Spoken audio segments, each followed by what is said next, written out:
মেরাজের রজনীতে যখন নবীজির সিদরাতুল মুনতাহা পার হয়েছে, এরপরে জিবরাইল নাই, মিকাইল নাই, কেউ নাই, একা নবীজি।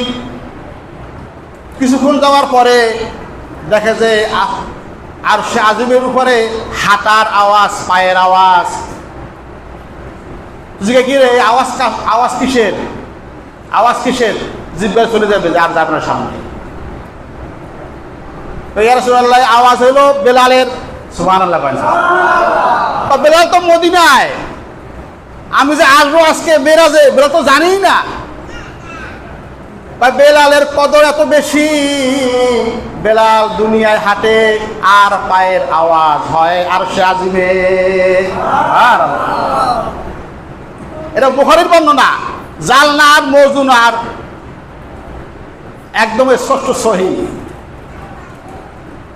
বেলালের আরেক গুণ ছিল, বেলাল ছিলেন নবীজির বাসার খাদেম। কি রান্না হবে, কি খাবে, কি কিনবে না কিনবে, টাকা পয়সার সমস্ত দায়িত্ব ছিল বেলালের। নবীজির ঘরের খাদেম বেলাল। শুধু তাই না, নবীজির আগে আগে বেলাল হাঁটতেন, বেলালের পিছে পিছে নবীজি হাঁটতেন। বেলাল রাস্তা পরিষ্কার করতেন, কোনো ময়লা আছে নাকি, কাটা আছে নাকি, পাথর আছে নাকি, এগুলো সরাই ফেলতেন। তারপরে নবীজি তার পিছনে পিছনে যাইতেন। সুবহানাল্লাহ। সেই বেলাল হাবশি। হয়তো ওমর বলতেন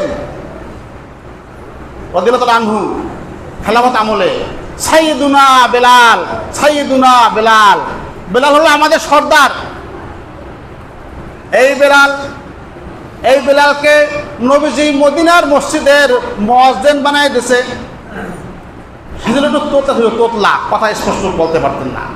তা আশহাদু আল্লাহ ইলাহা, এই শিন উচ্চারণ করতে পারতেন না, কিন্তু আজান দিতেন খুব মধুর সুরে, হৃদয় স্পর্শকাতর আজান। যেই আজান আরশে আজিমে পৌঁছে যেত। তো একদিন সবাই বলে যে মুনাফিকরা, হুজুর বেলালের আজান ভাল লাগে না, তোতলা, কালো, আমাদের এক সুন্দর এক মসজিদে একজন ভালো মুয়াজ্জিনের দরকার। সবাই মশারা করলো, ঠিক আছে তোরা একজন মুয়াজ্জিন বানাই নাও। তো বেলালকে বাদ দিয়া সকল সাহাবীরা মিলে একজন ভালো কণ্ঠস্বরওয়ালা, সুন্দর চেহারাওয়ালা একজনকে মুয়াজ্জিন বানাই দিছে। তো মুয়াজ্জিন আজান দিছে, সারা দিন যায় আর রাত্র হয় না। সুবহানাল্লাহ। কি ব্যাপার, রাত্র হয় না কেন? আল্লাহ তাআলা স্বয়ং নিজে পাঠিয়েছেন জিবরাইলকে, যাও জিবরাইল জিজ্ঞাসা করো মদিনায় যে আজকে কি মদিনার মসজিদে আজান হয় নাই। আসছে জিবরাইল, ইয়া রাসূলুল্লাহ আজকে কি মদিনায় আজান হয় নাই? তা হয়েছে তো, আর সুন্দর লাহানে হয়েছে, ভালো কণ্ঠস্বর হয়েছে। না, আজকে তো আজান আসমানে পৌঁছায় না।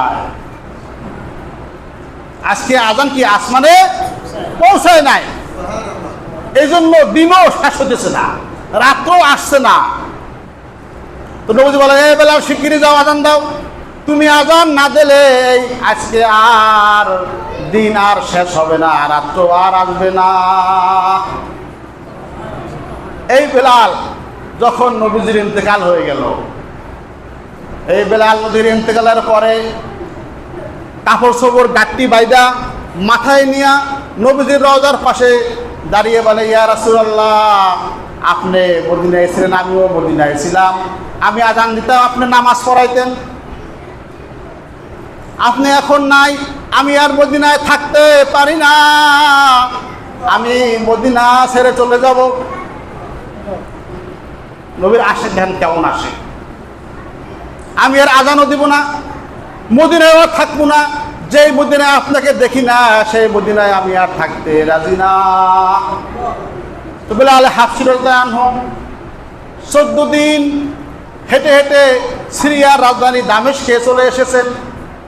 ওখানে জঙ্গলে থাকে, জঙ্গলে ঘুরে পাগলের বেশের মতো হয়ে গেছে। নবীর আশেক কেমন জানেন? সাহাবিয়ে কেরাম। হযরত আব্দুল্লাহ ইবনে যায়েদ ইবনে আব্দুর রব্বি এক সাহাবী।